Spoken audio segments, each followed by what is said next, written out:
The jury find the defendant, Jeanne K. Whitefeather, Donald Ray Lantz, guilty beyond a reasonable doubt. The jury deliberated for 8 hours and came back with a verdict guilty of all 19 charges for Whitefeather and guilty of 12 out of 16 charges for Lantz. Those charges included forced labor, civil rights violations, and human trafficking, stemming from their October 2023 arrest, where they found 2 children in a locked shed.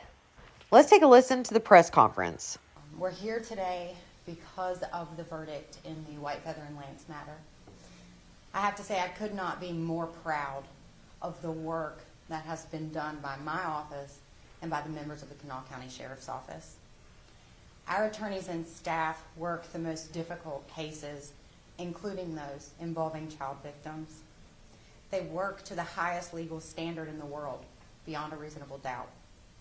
And this case is a prime example of the good work that these people do. At the end of the day, the legislature determines the crimes and the length of the sentences. Juries determine whether and of what crimes defendants have committed. And judges determine the sentencings of those convicted. It is our job to put the facts that have been developed by our investigative partners together in such a fashion that we can present those to a jury, and the law together so that the judge can present that to the jury. And we do that to the best of our skill and ability. And that is what Madison Tuck and Chris Kravoniak have brilliantly done over the past 2 weeks.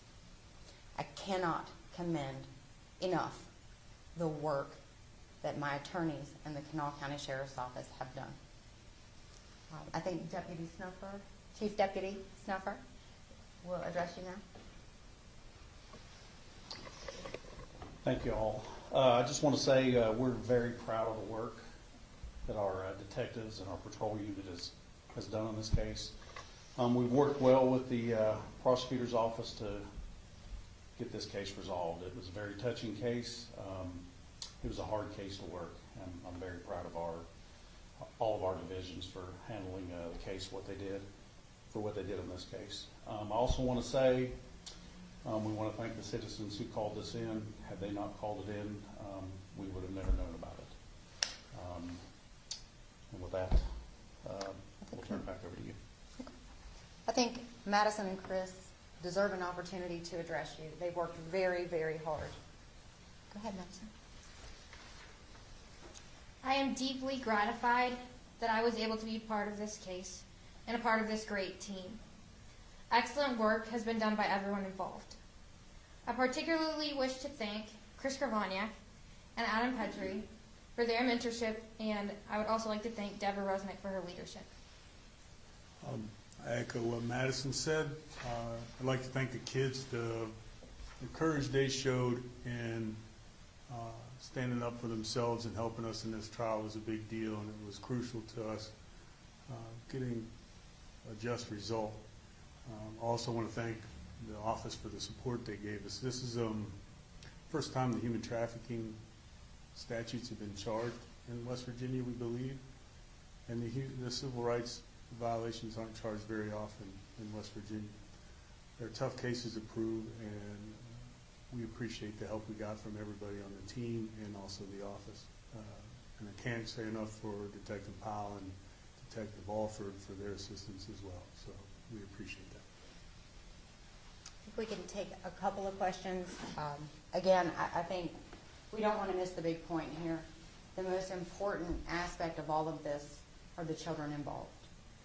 And to be able to bring a just result to them is really something that's hard to put into words. And so we're very, very grateful for the outcome that we got today.